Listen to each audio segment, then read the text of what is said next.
Saya Mbak Lisa, nun saya jenengan kan sudah milih-milih lelaki balik kuwi mau.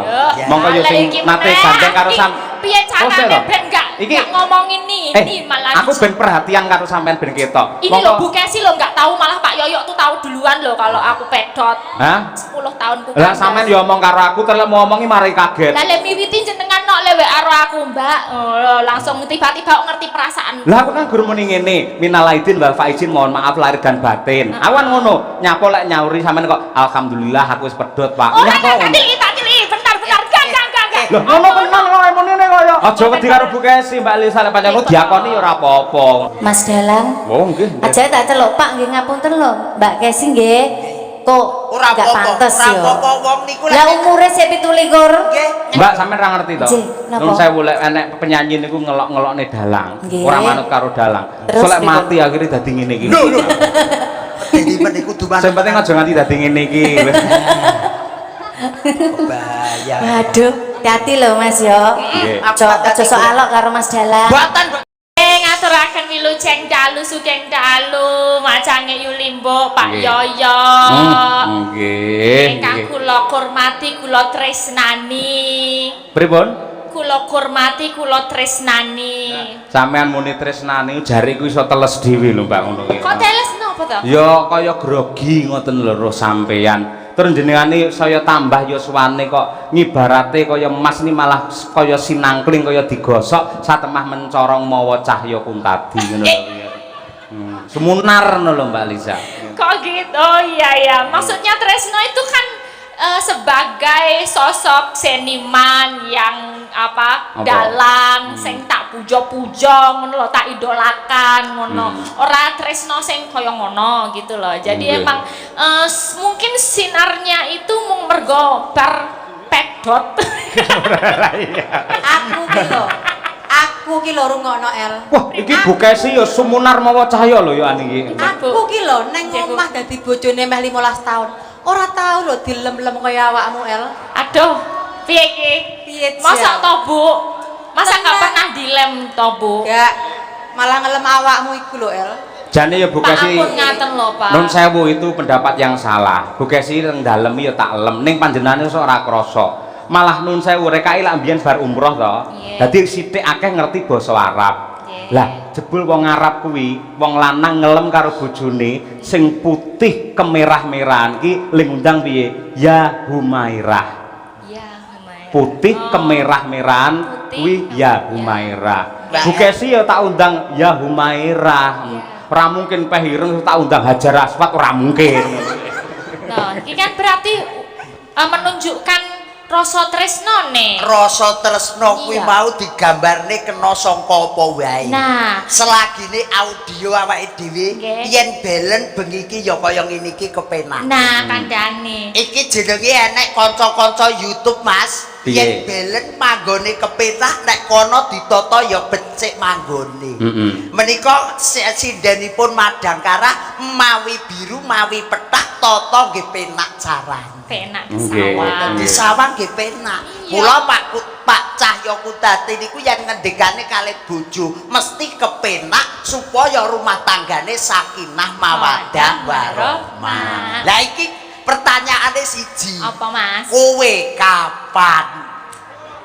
Iki lho, aja takon bab kuwi. Sing jenenge tresno karo jodoh kuwi kudu dibedakake. Wong nek umur sakmene nek diomongi ora payu-payu engko selak tuwek, engko selak dadi perawan tuwa. Aja iki berarti wong lagi golek jati dirine. Urung ketemu jodone. Kudu dibedakake antarane jodoh karo tresno. Upamane jodoh. Nek wong saka tresno dhisik ya. Tresno. Ya, nek wong tresno kuwi arep suwene kaya ngapa? Kuwi iso ora dadi jodone. Nek ora dadi jodone pedhot tak dung-dung, pedhot tak dung-dung Asolone tak dundung kepedhot. Nah, kuwi. Tapi nek Jenenge tresno arep kaya ngapa paribasane esuk sore dolan esuk sore mlebu sak mobil yen udu jodone kuwi bakal kok dot dung-dung asolole tak dung-dung kepedhot. Yo. Kuwi mau tresno bedane karo jodoh. Jodoh arep diawali maune ora tresno mung dijodohke karo wong tuwa utawa misale ketemu langsung sret ning ati. Wah, kaya-kaya iki ana sinar sing bakal dadi jodohku. Lah kuwi diwiwiti saka barengan engko tuwuhe rasa tresno nek wis dadi siji. Kaya dulure dhewe sing manggon ning Bringin, bengi iki temu wahyu ning jodoh, wahyu ning katentreman. Nah, iso muga-muga jaga dadi tresno, dadi ya jodoh. Lah. Ora nggih tak tungtung. Ora. Sing tak kan sing mau. Ora tak tungtung khusus seniman. Oh, wong mriko kuwi lek tak tungtung kula der. Mak jedor. Ning nadyan kaya ngapa Mbak Nun sewu jenengan mbok ngendika apa wae kata-kata mutiara sebagus apapun ning nyatane praktekke jenengan kan nun sewu angel mendapatkan jodoh yang sesuai dengan idaman hati. Mergo napa jenengan ora ngerti makna dari mencintai atau makna dari cinta itu sendiri. Oh, tolong dijelaskan. Iso gelar iso ramung gleleng lho, kudu iso gelar iki. Iya. Coba tresno kaya ngopo? Dirungokne ya. Dienjepi ro bukesi ra kira-kira. Dirungokne ya. Tak tungtung asolole. Wong iso gelar iso gulung. Reng, rungono, cinta adalah anugerah suci dari ilahi yang mempunyai kekuatan luar biasa untuk menuju ketenangan, kenyamanan, kesenangan dan juga keselamatan dunia sampai akhir. Itulah cinta sejati. Luar biasa. Keplok. Luar Iki nek biasa. keplok berarti benar. Ya, Ora dobol. Ora dobol, berarti kita iki bener tenan iki. Lah iya. Kok ya. Apik ya nek iki tenan. Cinta. Lah terus yang nomor loro kuwi mau apa? Cinta terus Napa? jenengan mau ngendikan Mencintai toh? mencintai. Mencintai itu artinya adalah ketika kita tidak menyakiti dan siap dengan ikhlas menerima rasa sakit yang diberikan oleh orang yang kita cintai, itulah makna dari mencintai. Apik iki. Oh, aku ya duwe. Apa? Aku ya duwe jenengan mau kan jodoh karo tresno. Aku nomor 1 kuwi jenenge bojo. Oh. B O J O. B. Berangkat dari suka duka sekarang menjadi cinta yang bermesraan. Oh, apik. O. Orang tua sudahlah merestui Kalimantan tresno, Ponorogo ya tresno. J. Jadilah teman hidupmu sampai akhir hayat. 1 sampai mati. Terakhir O. Oleh karena itu jalinlah rumah tangga Anda, rumah tangga yang sakinah, mawadah, warohmah. Kuwi lek bojo kuwi jenengan mesti wis apalan. Saiki tak tambahi istri. I S T R I. Mas, apa? Isik cethuk pisan kuwi urung tau lho, kuwi mergo kudu apalanku kuwi. Loh, zaman saiki iki sing jenenge pelawak dituntut harus cepat, cerdas berpikir, ngono kuwi. Istri. Heeh. I. Nuwun sewu lho dongane lho Mas nggih. Iki padha karo tes-tesan biyen Mas arep dadi tentara iki ya kaya iki. Hati-hati tenan. Lah kene dosen lho, kene wong tani lho. Ora bingung piye ning ndas. Istri. I. Insya Allah beliau akan menjadi keluarga yang sakinah, mawadah, warohmah. Iki mau sakinah ya penguat. Wis to meneng wae kadung mumet dasku lho. Kowe kok ya. Bar iki ra entuk ngangge sakinah. Ora kenek. S. Sakinah. Setelah itu Anda harus selalu rukun. Anda selalu memadu kasih supaya keluarga Anda menjadi keluarga yang sakinah, mawadah, warohmah. Nggih, dagelan telek. Muga-muga nggon tera ono. T. T. Tatak tutuk ngantos pupu sing yuswa. Dongakne kaken-kaken ninen-ninen andeng waringen sakinah, mawadah, warohmah. P. R. R regu-regu paribasane mrono dijak, mulih dijrak, oleh rejeki sak kepel diwenehne sak kepel, oleh rejeki sak rinjing diwenehne sak rinjing. Muga kuwi jenenge wong keluargane sakinah mawaddah warahmah. Sik terakhir I. Para penonton kula nyuwun, mangke yen pas sakinah bareng mawon ben pucet raine. Ayo, ndak. Ayo. I. Insyaallah begini iki kula pun lunas, Mas. Lah sakinah. Ora dituki mergo lek bareng-bareng kula kuwirangan. Kok yo. Apik Mas. Alhamdulillah barokah. Kok sik urung rampung. Wis to, Mas. Contoh iki ya, Wis, mesti Mas. enek sing apik, enek sing elek. Enek sing Bolo tengen Pandhawa ki apik, Kurawa ki elek. Elek. Dadi contone aja bab sing apik tok. Nggih. Nek sing elek, lek istri utawa bojo men lak apik. Apik. Mongko lek seneng karo wong sing kuwi dudu bojone, iki lak jenenge cara kene demenan. Demenan. Persuku demenan. Sakinah. Ayo. Dek, demen dolan ning ora kandha bojone. Ayo, persuku ae. Mendak tinggal yasinan wae kok wis do grunduk. Ngono lho, Terakhir. anake wis turu, ayo budal. Pengalaman koyone. Wah, Mas. Sik tambane aja geleng. Hobi, Mas. Persuku selingkuh secepat. Yuk. Serba cepat dan harus dapat. Wong selingkuh ki kudu cepet lah, ora cepet ora iso. Lah lho, tukang YouTube lho. Ya lek kulino iki to. Nggih. Oh iya. Li Nambaran ati tresno mergo kasembadan bledek ning poper kono.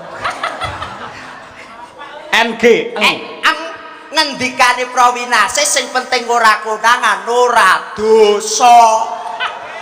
Kowe alah. terakhir koh. Koh ya koh piye iki? Koh lek konangan lho Mas, ngati-ati. Kok koh konangan piye? Lah ya koh ki wange lho Mas lek koh ki. Lah kudu iso, lek ra iso tarik kembali. Ayo. Koh Niku tegese ora kena angkuh karo bojone. Kulino mbolo ben aja ngerti awake dhewe ning hubungane. Ngono lho. Kulinana iki asli. Ya aku ora kulino piye lho. Wong kene hobi lho. Hobi padane. Oh, biyen do banteng sik buka sapa sing nyang pisanan. Kowe. Wah, jenengan. Dapurmu sing kowe sing mbayari aku ngono lho. Alah kula nggih jelas dilutok ya. Ngapunten Mas Cahyo nggih. Mboten napa-napa. Gudange ilmu, gudange budaya nggih Mbak Elisa, Nggih. ugi gudange agama. Nggih. Sing teng mriki menika pondok pesantren pun kondang. Darul Fikri. Leres, pondok Gontong, Nah. wonten mriko Arisalah, Wali wonten Songo. Maya, wonten Almawadah. Nggih. Nuwun sewu jenengan nggih lulusan pondok, Mbak. Aku Kristen nih. Wah, langsung kobong wis. Mbok lulu nggih ngono apa piye kok malah ngobongne mesake lek gawe setelan lho. Aku ra mudeng tenan kok piye. Aku kene ku golek sepelan ning ku ai kadhekinane karo Mas Yoyo. Kuwi banyolane entek-entekane pondok bersalin kae lho. Malah muni aku Kristen. Wah, wis. Ngomong kok pondok bersalin ndak aku kok ngomong ning pondok kuwi ra ngaji iki bakul cilok lho. Ngono lho kok ya. Lah ya mau ora ngejak anu kok bel sepel-sepelan kok. Nggih. Sik Mbak Lisa, nuwun sewu jenengan kan sudah milih-milih lelaki balik kuwi mau. Ya. Monggo yo sing nate gandeng karo sam. Piye carane ben gak ngomongin ini malah aku ben perhatian karo sampean ben ketok. Ini lho Bu Kesi lho nggak tahu, malah Pak Yoyo tuh tahu duluan lho kalau aku pedot. Hah? 10 tahunku. Lah sampean yo omong karo aku terus mau ngomongi mari kaget. Lah le miwiti jenengan nok lewe karo aku, Mbak. Oh, langsung tiba-tiba ngerti perasaan. Lah aku kan guru muni ngene, minal aidin wal faizin, mohon maaf lahir dan batin. Awan ngono, nyapa lek nyauri sampean kok alhamdulillah aku wis pedhot, Pak. Oh, Nyapa ngono. tadi, bentar. Enggak. Loh, ngono tenan kok emune kaya. Mas, Apa? Lanjutkan. Kowe jabatanmu apa lanjutkan lho. Loh, Pak ini kok nggih ngoten nek ketoke seneng greget saute kepenak ya monggo. Nggih. Oh, iki jenenge chemistry ya, Mas. Lah iya lah, Pak. Lah lek kono kan istri. Nggih. Lah iki kan chemistry. Chemistry. Ya. Aja wedi karo Bu Kesi, Mbak Lisa lek pancen diakoni ya ora apa-apa ngono kuwi. Enggak, tadi Bu Kesi lo udah WA sama aku. Apa? Sing semangat ya El, yang penting tuh berkarir dulu aja enggak apa-apa. Tapi golek muga-muga entuk jodohmu ning aja Pak Yoyo gitu. Aku udah diwanti-wanti. Iya bener Bu Kesi, lan kuwi dawuh Bu Kesi kudu kok estokke. Harus kamu laksanakan. Dawuh lah aja karo Pak Yoyo ngono to. Ning milih kicah ya kuntadi. Nah. Allahumma. Kok ya melu do amin kabeh. Lah upamane yo aku kan yo melu seneng to kok. Oh biasane tanggapan ning Ponorogo ya gur pisan iki kok lek karo awakmu kan yo melok. Lho Pak Gareng. Pripun Jenengan Ibu? boten presa pripun ati kula. Kula niku ibarate wayang ngoten Dewi Wara Sembadra sing digarwa karo Raden Janaka. Panjenengan presa ta? Nggih. Raden Janaka menika lelananging jagat sing garwane ora mung trima siji, ning Yes. sak kethi midodari ibarate. Nah, liyan aku ki ibarate Sembadra, atiku ki wis jembar. Aku malah remen seneng mergo apa? Bojoku kuwi berarti lalanging jagat dadi idolane wong wedok sak donya. Mergo apa? Bojoku pinter melindungi wong wedok sing ayu-ayu tur atine apik. Aku pemedi madu karo Lisa ya ora apa-apa. Mas Yoyo. Malah penak. Nuwun sewu Mbak Elisa nggih. Nuwun sewu Mas Yoyo. Kenapa? Kula pun gadah langganan jamu teng Ponorogo. Lambemu aku sik enom ora perlu ngono kuwi. Lah terus ngangge apa? Ora nggih apa-apa ngene iki sik bakoh padakne awakmu ora ya. Saru ora. Isik rosa to. Rosa lho. Hah? Rosa. Luweh ora sing penting kita wis beda keyakinan. Jadi Beda keyakinan. Lah kok Mergo aku Islam Hamen Kristen ngono to. enggak. Lah keyakinan Lah, piye? keyakinan piye? Kamu yakin sama aku? Terus kono Aku rodok yakin. Dek arep muni gak yakin rawani deh. ora wani. Wedi lek tak sancet kok dul. Kok kandhane Nembang Mbak Lisa nembang. Ije siap. Ada Ibu. surat-surat juga, tadi Iya. ada salam-salam juga. Wah, niki tulisannya apa Mas Gareng nek iso aku ya ora iso Niki mrambundeng. to ya Allah. Iki wis ge BL Wisa. Alah pun mboten iso Mas kula. Aku ya mumet tok, Nek. Mumet niki kula. Jan mumet. Yo dibuka sih to Mas. Nggih. Lho kok iso dibuka sik? Niku teng mriku enten seratane lho Mas. Napa? Lah niku welem. Iya kok kan ning jero ya mesti enek to kemudian. Oh lah ya, kan lempitan iki. Nggih. Bah, tulisannya kaya dokter. Salam taklim saking keluarga. Napa niki? Kok jauh banget bacanya, Pak? Apa? Jauh iya? banget kok ini. Lah lek wis tuwa iki pancen lek maca ki ado. Oh, lagi 2 menit wis kleru. Nek Mau jereke kuat saiki omong wis tuwa. Ya. Nggih. Saking napa niki Pak? Tatung Mbah Disan nggih. Nggih. Nggih, Mbah Disan nyuwun gending utawi lagu Kinanti Sandung. Terima kasih. Budange. Kinanti Sandung. Iki wonten saking Balong Pak Samidi menika nyuwun tembang kangen. Nggih, lajeng wonten Wonogiri Pak Prastoto ini dari Caksi Lover dan EFC memantau senggol dong. Minta podang kuning. Nggih, mengke dipun aturaken setunggal. Monggo. Anu Mbak Lisa nyuwun kadung tresna dhisik diaturake marang mempelai berdua. Nggih. Nek nangis aku piye? Ya ora to. Ngopo kadung tresno kok nangis? Kadung tresno ya berdua kaya ora jodone. Oh ya, ya tak dundung. Aku mau bengi iki mau gur curhat Elisa tok. Tak dundung kok ya. Monggo Mbak. Dibawani monggo bawani napa nderek mawon. Nggih, Lisa. Rina wangi dadi ati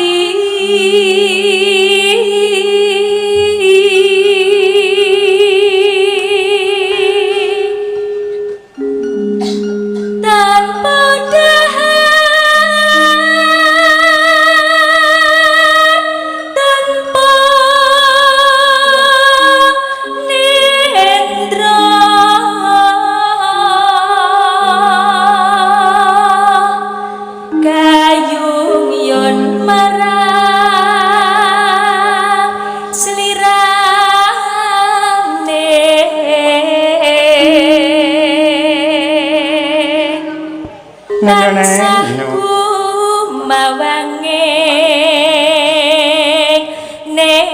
netra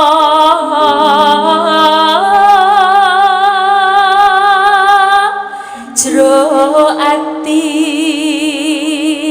kadung tresno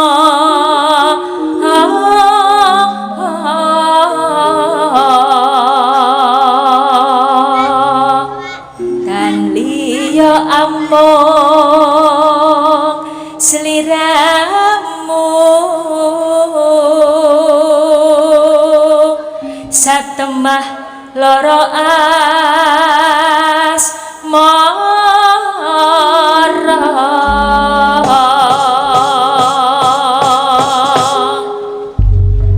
nggih digarak orang Rambahan sepisan langgam angka loro dangdut ning iramane slow. Wah ya kadung tresno. Monggo Mbak Elisa Urcarus alaso. Lamat wis katon tejane yen mbok berangkat macara aduh wiragane sinawang kan ambosane yen kesengut timbuh katut nyata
Nyuwun tepuk tangan kagem Mbak Elisa Orcarus para lenggah. Sembah nuwun, sedaya mawon. Dang ket. Ay ay ay. Namanya itu ke distract ya. Nek wis ono ayang-ayang tuh bikin blur gitu. Ogo padake kacamata apa piye kaya gedhe Yang yo. ada ayang-ayang itu kan pikiran aku kan. Kayak gitu loh. Ya engko ayang-ayang kok ya. Suwun Mbak Elisa. Matur suwun Mas Gareng. Nggih, sembah nuwun. Karo kawula Mas Cahyo menika lagunipun Kadung Tresna. Nggih. Muga-muga tresna ingkang sejati mliginipun kunjuk dumateng pinanganten sekalian. Nggih, Mas Arbi kalian Mbak Nindya. Leres Mase Mbake sarjana pendidikan seorang guru. Nggih. Dan Mase seorang TNI. Paribasane awake dhewe iki arep sak omah bendina kan ya ora iso. Nggih. Kuncine sing tresna sing linuwih bakal dadi rezekining teka pupusing yuswa. Amin. Nggih. Tak golekne kanca meneh Mas Gareng. Injih, Mas. Iki ana sing ngersakake ya kuwi jaranan Mbak Winong. Nggih, Nduk. Jaranan. Coba men jumeneng cublak suweng Winong Nawangsih Tulungagung punya. Yo.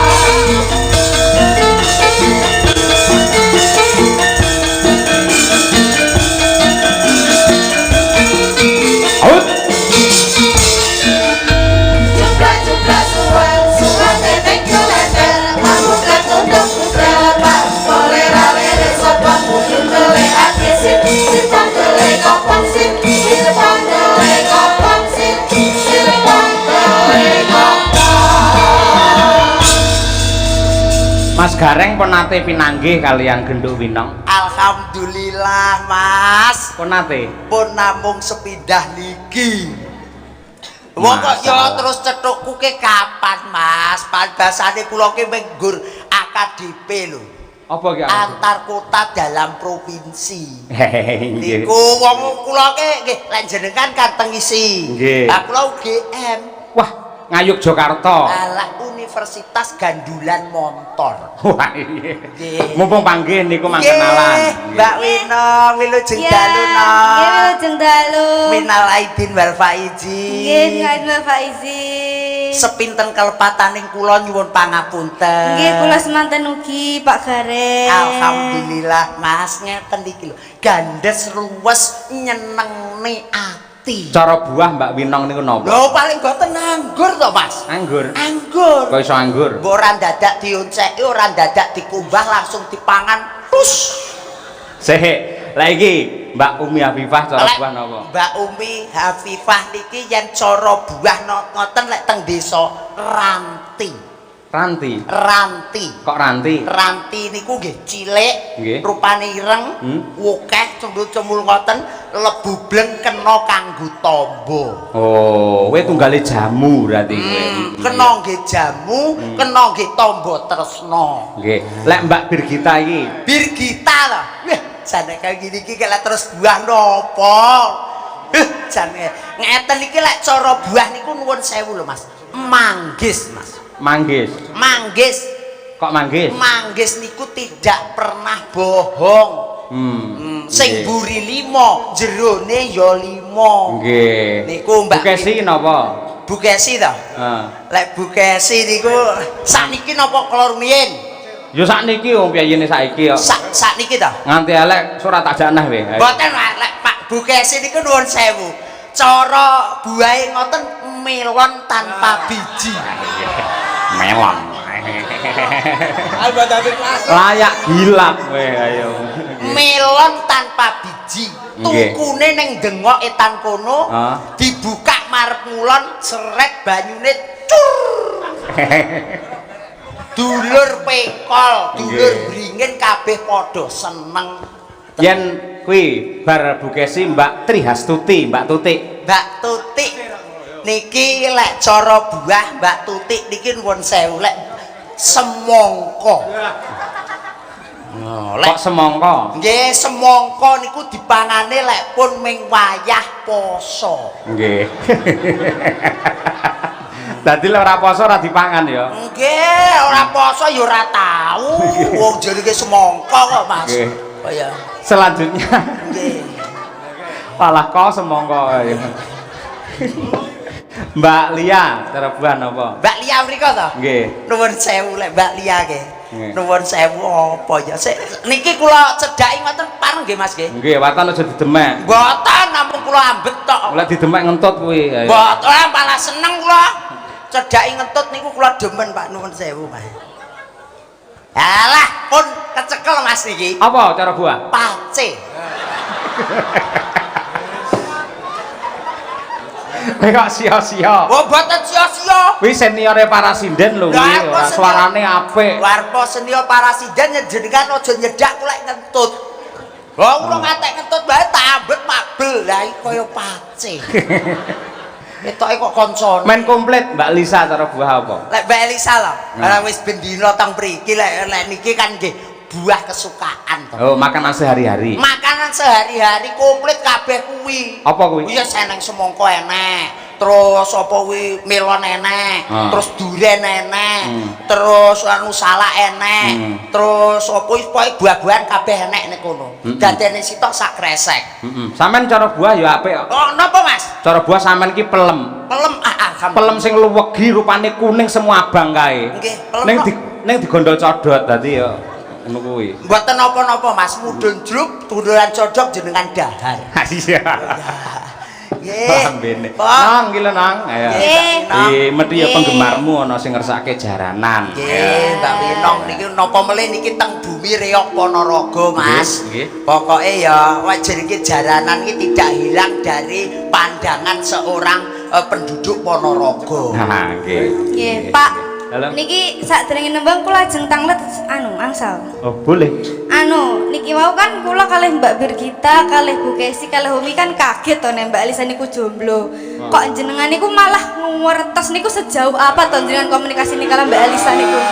Lha iki cah cilik iki guru urus aku karo Bu Kesi karo Mbak Elisa nyapo cah cilik melu-melu. Kula kan kepo lho, kula kan sayang Bu Kesi to, Pak. Terus mungkin nek Bu Kesi disakiti kan saya ndak terima. Hah? Gitu. Sing nyakiti Bu Kesi iki sapa? Lha, kula namung tanglet sejauh apa komunikasi jenengan kalian Mbak Elisa niku mawon, Mang.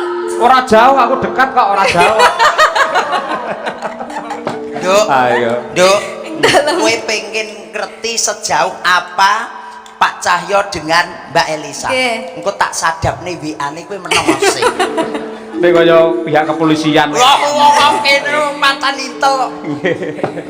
Ninggal katresnan ya nang ya. Nggih. Ayo gitu kok kangen suwi ora nembangake kuwi. Ayo, Langsung wae rong ramban. Ya, kaya ngono. Winong nawangse coba diaturake para lenggah sugeng mirsani. Ya, mangga.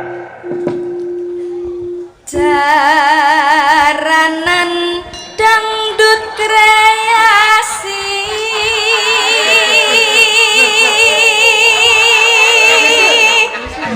Iki cah iki ayu, suarane apik. Nggih. Ning telmi bocah iki. Kok Napa to, Pak? Orang ngrungokne omong aku to. Napa to, Pak? Tanpa ngangge bawa langsung wae. Oh, alah. Maaf, Pak. Duk Winong. Sadapane HP kuwi mau aja mbok waca saiki. Wong sadapane HP mbok waca saiki dadi bawa. Iya. Kok ndak kedengeran ya tadi ya? Maaf ya, Pak. Umur kok ya. Oh iya. Ya wis ora apa-apa mung kadung. Ndak apa-apa wis, ndak sido nek nu. Lho aja kadung metu ora sida piye ora. Isin aku. Diterusne Pak nggih. Saya tak tekokne Bapak. Saiki sing lenggah wae sing menghakimi. Pripun dibawani mboten, Pak? Lho bawa kuwi lho, kowe diselamatkan. Nah, diselamatkan. Nggih, iya. Iya, iki pikirane ya iki padha karo Mbak Elisa. Wis seprene ora ndang entuk pacar no wae. Jangan gitulah, Pak. Kuwi lah bocah bermangan. Kita gedhe ne ya kuwi ya gedhe mung awake tok ayo. Lho, kula iki gedhe atine nggih gedhe lho, Pak. Paling sak lepek. Mas Cahyo. Mas Cahyo. Kula mboten patun ngomong. Lah napa? Wong jenengan pun persis kok. Ya. Ya dibacani nang apa nang. Ayo apa. Ayo. Sir kuwi aku menghindari bawa kuwi mergo mau wis dingi karo Mbak Elisa Asmarandana. Nek ora apa-apa, cakepane kan beda. Beda. Enggak. Ngapunten, Pak, mboten mireng wae. Heeh. Tujune kowe cara buah kok ya seger, pamane cara buah kowe pace, tak penging kowe. Untung kowe mau ya awakmu anggur. Ora Iya. dadak diubah ndang dilek wae. Ya. Garenge ngawut anggur mau jane umi lho, ayo.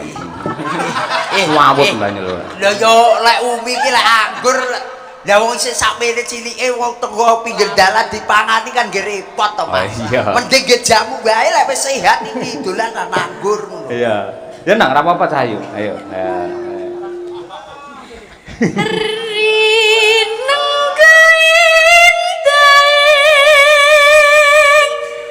Paksa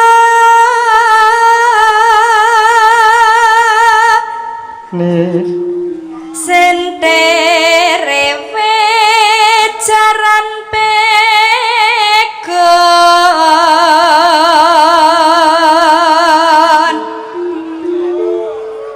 luas gemas nuju prana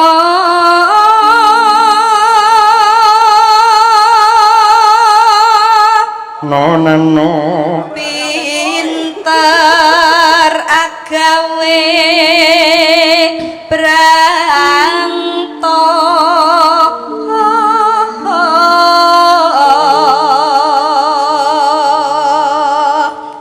sinden winong tulung aku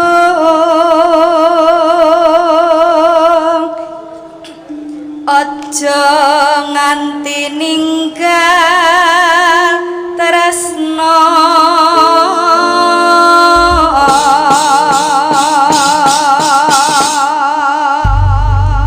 ya menika ugi kula aturaken dumateng Pak Jono Busri sing tebih saking Surabaya kraya-raya tindak wonten Ngeladan Bringin Kauman Ponorogo. Kangen karo kanca-kanca Madangkara. Ya, karmane panjenengane urung diaturake wis pirang-pirang taruh. Putut manggung ning nggon gara-gara wae. Ya. Jarano Cayu.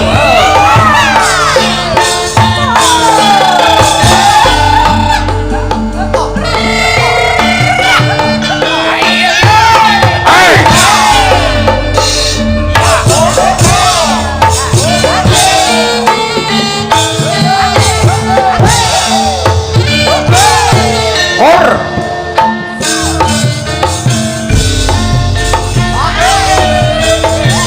Nangis sadurunge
Alah, bocah nggih.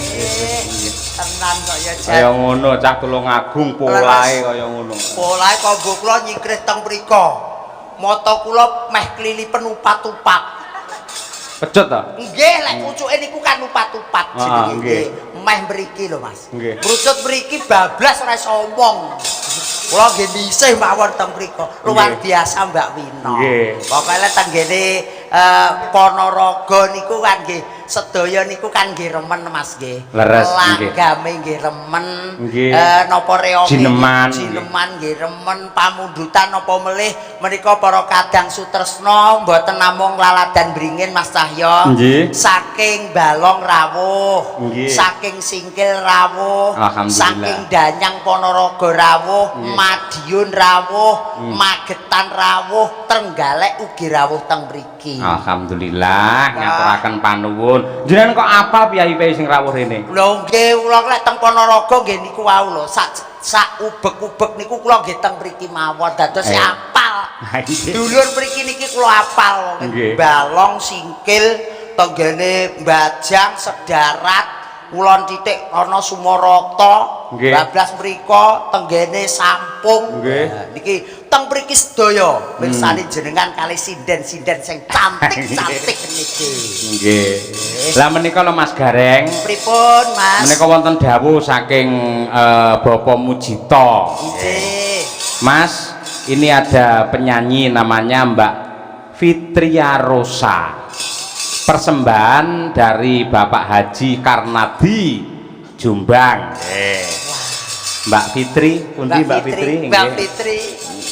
Disepot kersane migap Oke, aku, nggih. Mas. Ku tak tang tak dang dang dang dang. Oke, Mbak Fitri berpacu dalam Melodio. Ya. Monggo Mbak Fitri.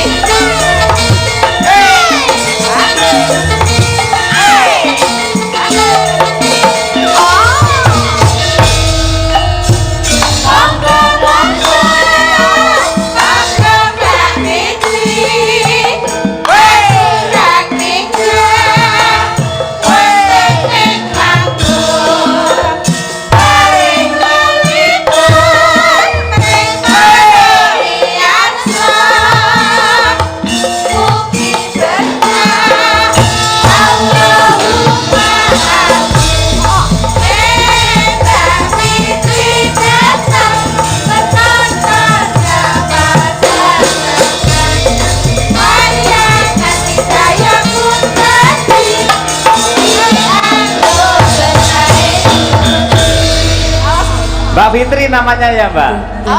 Dalam Namanya Mbak Fitri. nggih leres. Nggih, perkenalkan nama saya Idul. Mas Nggih. Idul, aduh. Kersane rumah Pripun? monggo cegat. Kula mriko. Nggih, nggih, Waduh, nggih. kula lek cedak-cedak kalih dalang ingkang bagus ngeten ra diter lho kula. Waduh. Kayak sampun enten sing gadah keteng wingking. Foto bebas mawon. Wong ngono. Oh, metu iso kok. Wah, metu mburi iso, berarti secara diam-diam. Oh, ora mungkin Mbak penyanyi, Mbak penyanyi. Dalem nggih? Gak apa-apa, gak apa-apa. Oh, sakniki setunggal mboten cekap nggih. Padahal ini ku pun kula liarke. Oh, ngaten. Pun ngijini lho, sampean krungu to, Nggih. Tulungagung enek sejenenge Bos Kacung iku ae loro.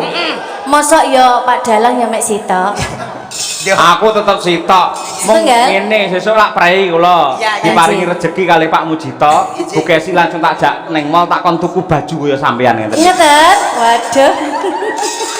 Ning lek sandal jinjit emoh, bojo kula nate glundung malah mbiyen. Ngeten? Oh nggih, ndang legrang mawon lho Pak Dalang. Mas Cahyo, upami Mbak Kesi ngagem baju kados negeri ngeten iki. Budal ning Ponorogo wonten kula ngeten. Piye, Mas?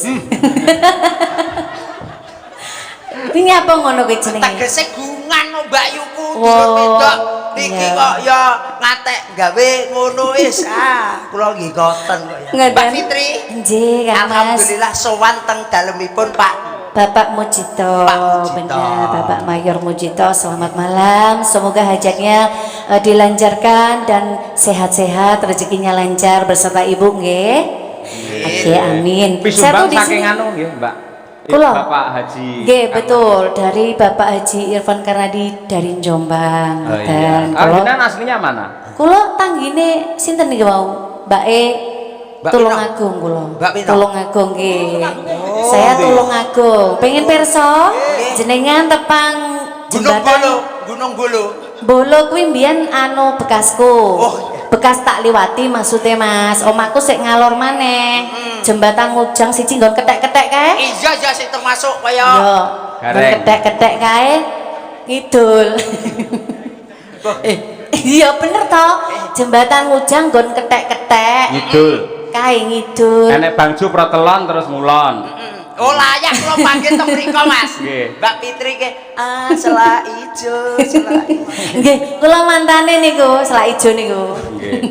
Nggih, kula Badhe niki. nembang napa, Mbak? Lah nggih kula niku wau bingung saking mriki kok anu napa kula niki nggih sanes sinden nggih Jenengan- campur sari Lho. kula nggih radi-radi anu pripun kula. Jenengan Lorenza lah kulino to.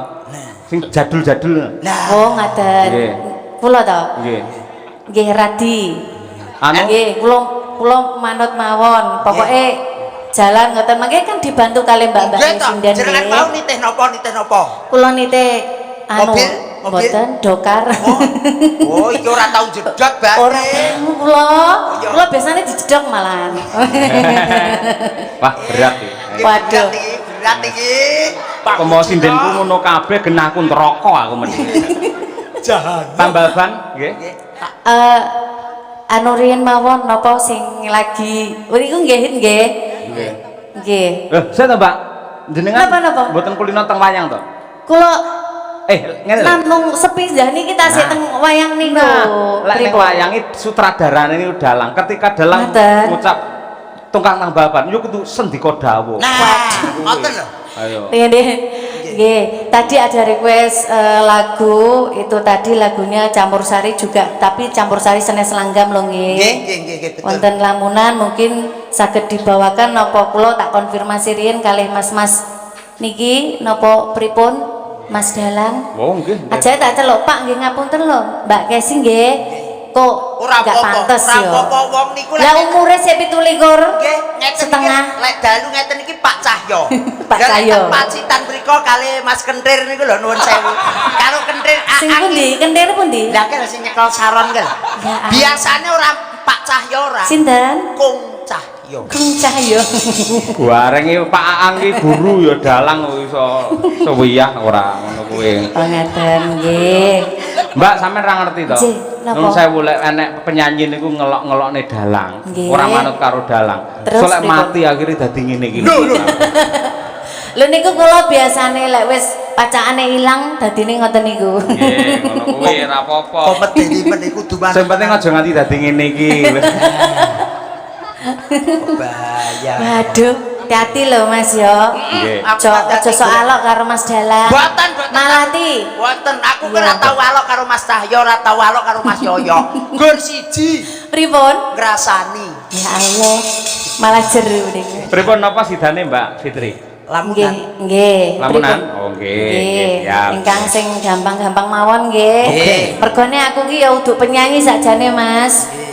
Ya mek gur nyumbang lho iki. Oh ya ora apa-apa. Ya mek iso-isonan ya. Mboten napa-napa. Penting nyumbang Mas Cahyo nggih. Nggih, nggih. Penting nyumbang. Ya, sing penting nyumbang donga ya penting lho Mas. Nggih. Monggo. Monggo dipun aturaken kanca-kanca Madangkara lamunan. Ayo enek Mbah Wir Rahman. Ayo. Ayo nggih. Satu papat tarang. Ayo. Enggak. Sampe nyapa anteng langsung. Nggih to. Nyawang jenengan iki kula lungguh mawon pun marem kok.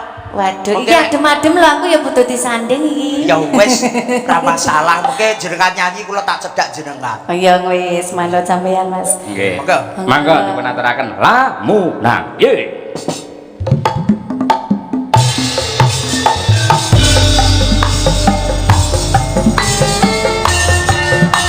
Joget ya Mas Gareng. Menawi boyoke pun kejulinu kersane mengke mantun.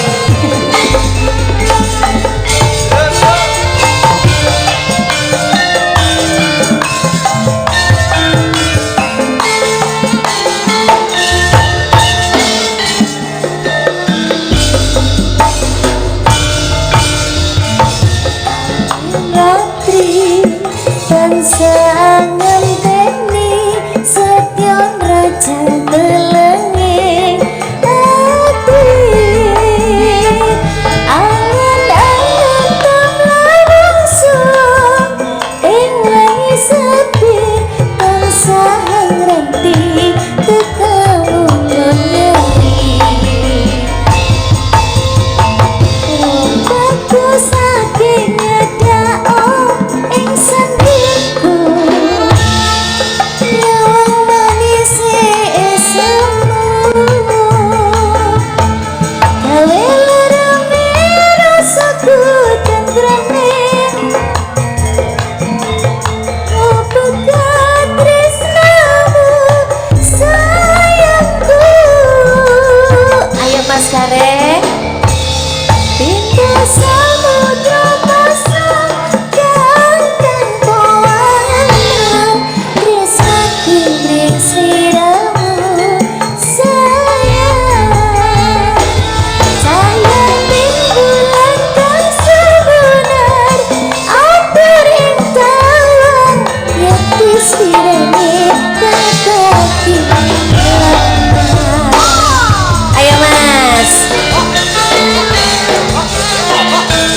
Waduh, piye Mas? Piye? Adep Rene. Terus Rene.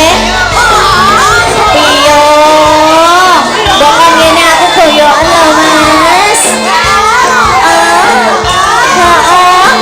Goyokan tenan aku. Lagi. Iki angin ratri tansah angeteni seteraja kelenging ati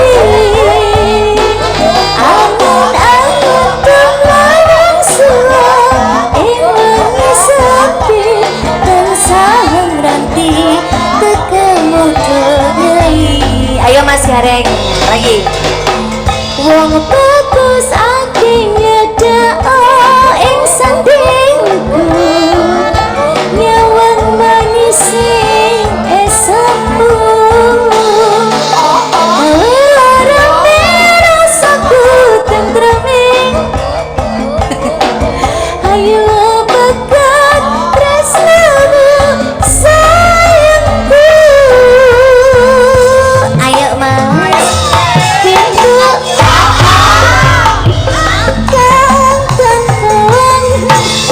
tresnaku mring sliramu sayang sayang bulan kang sebenar yati sirene kang dadi lamunan samudra pasang ganteng poangan tresnaku mring sliramu sayang sayang bulan kang sebenar yati sirene kang dadi lamunan kang dadi lamunan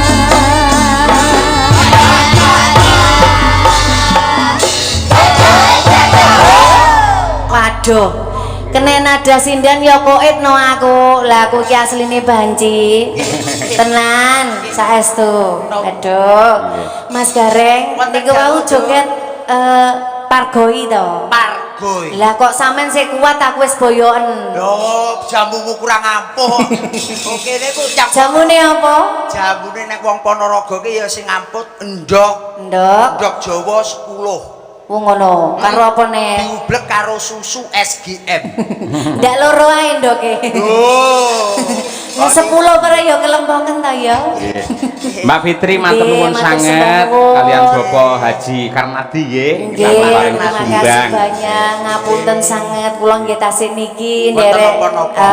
pagelaran wayang kulit mugi mugi Bapak Dalang kalian tim sedaya kemawon diparingi sehat panjang umur Amin. rezekine lancar Amin. Mas Gareng juga Amin, nggih amin, amin, ya. jobnya juga banyak Amin, amin, amin. terima kasih saya undur diri dulu mohon maaf bila ada kesalahan yang mungkin saya sengaja atau enggak juga buat beliaunya tuan rumah Bapak Mujito. betul Bapak Mayor Mujito beserta Ibu. Terima kasih Ibu, tadi katanya ngantuk tapi setelah ninggalin jenengan langsung langsung semangat. Oh, Loh maksudnya ibu loh, Ibu Mujito, udah aku. Iya Mas ya. Nggih kula pamit rumiyin, mugi-mugi lancar sampai akhir acara nggih. Terima kasih. Assalamualaikum warahmatullahi wabarakatuh. Waalaikumsalam nggih. Mas Gareng nggih. Gandeng menika Ponorogo niku benten kalian laladan sanesipun. Leres. Ya bab guyon, bab lagon ya diaturke ning ya lakon aja nganti ditinggalke. Kaya niki enten bocah-bocah cilik niki mesti seneng kalih sabetan, seneng kalih lakon. Nggih leres Mas, nggih. Niki dalang-dalang sinoma sinom nggih rawuh mriki Mas. Nggih. Mangke dipun lajengaken goro-goro pokoke malah luwih hot full edan. Wah. Pengasih saka Hyang Agung muga-muga tansah sumanding ya Mak. Kaya ngono kuwi. Ya mbacukne gelar cerita nyuwun izin Bapak Mayor Mujito mangke nggih perangipun anak kula ingkang bajeng kelas 1 SMP ingkang badhe nderek nyambut damel. Ya. Ya ngadep rono. Engko tak dherekake. Sang Patih Sigra Hanata Paris nyawiti kumolong sampyak kumbrakut lampahe pinarung krapyak watang agati kumelarnge bakti